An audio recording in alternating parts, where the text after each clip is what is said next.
रोज जेवणाआधी हा पदार्थ खा आणि आयुष्यभर निरोगी राहा. नमस्कार मित्रांनो, आज मी तुम्हाला असा एक सोपासा, स्वस्त आणि घरात सहज मिळणारा पदार्थ सांगणार आहे, जो तुम्ही रोज जेवणाच्या आधी घेतला तर पचन सुधारेल, गॅस ॲसिडिटी कमी होईल, वजन नियंत्रणात राहील, साखर बीपी कोलेस्ट्रॉल नियंत्रणात येईल आणि सर्वात महत्त्वाचं म्हणजे आयुष्यभर निरोगी राहण्यास मदत होईल. तर मित्रांनो, आयुष्यभर निरोगी राहण्यासाठी हा पदार्थ नक्की जाणून घ्या. हा पदार्थ खूप महागडा नाहीये, ना कोणती गोळी आहे, ना कोणता विदेशी सप्लिमेंट आहे. तो पदार्थ म्हणजे कोमट पाणी प्लस लिंबू प्लस मध किंवा मीठ.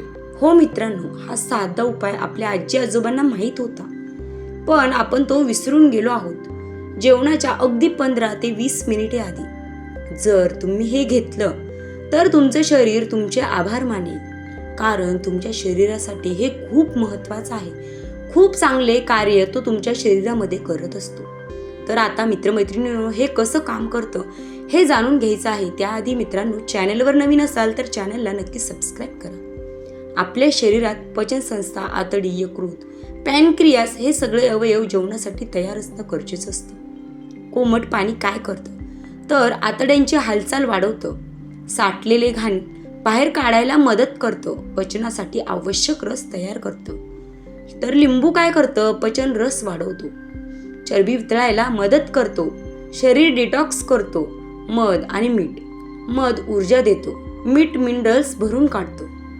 तर मित्रांनो, हा पदार्थ रोज जेवणाआधी घेतल्याचे काय फायदे आहेत ते जाणून घ्या. तर त्यातील पहिलं म्हणजे पचन मजबूत होतं, गॅस, पोटफुगी, बद्धकोष्ठता हळूहळू नाहीशी होते. 2, वजन नियंत्रणात राहतं, जेवण कमी लागतं आणि फालतू भूक कमी होते. जी आपण कंटिन्यू भूक सतत काही ना काही खात राहतो ते नियंत्रणात येतं.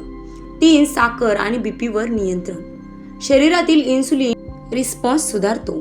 4, त्वचा आणि केस सुधारतात, आतून स्वच्छता झाल्यावर बाहेर सौंदर्यही दिसतं. आता हे कसं घ्यायचं तर साहित्य: 1 ग्लास कोमट पाणी प्लस अर्धा लिंबू, 1 चमचा मध, मध नसेल तर चिमूटभर सेंधव मीठ जरी घातलं तरी चालेल. आणि वेळ: सकाळी जेवणाआधी, दुपारच्या जेवणाआधी जास्त फायदा. तुम्ही सकाळच्या जेवणाआधी घेतलं तरी चालेल, परंतु मित्रांनो, दुपारच्या जेवणाआधी घेतलं तर त्याचा जास्त फायदा होईल, जास्त फायदा जाणवेल. पण लक्षात ठेवा, खूप गरम पाणी नको, लगेच जेवणही नको, किमान 15 ते 20 मिनिटाचा तरी गॅप असावा.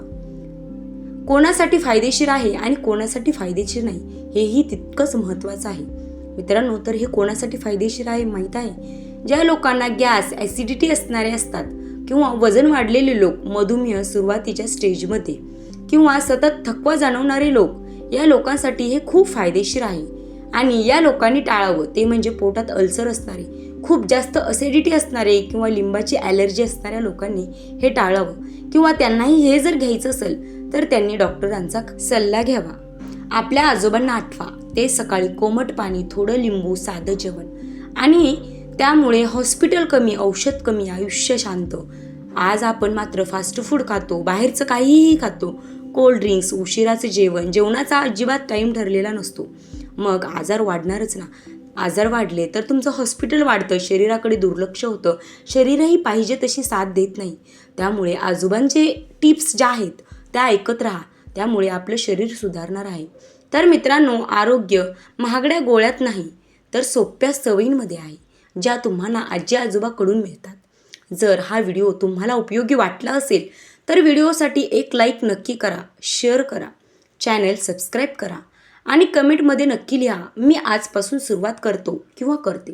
मित्रांनो, जर तुम्ही हे केलं तर मी खरंच मी स्वतःला खूप नशीबवान समजेन की माझ्या या व्हिडिओचा तुमच्यावर थोडा तरी परिणाम पडला. जय हिंद, जय नवो महाराष्ट्र. श्री स्वामी समर्थ. जय जय स्वामी समर्थ.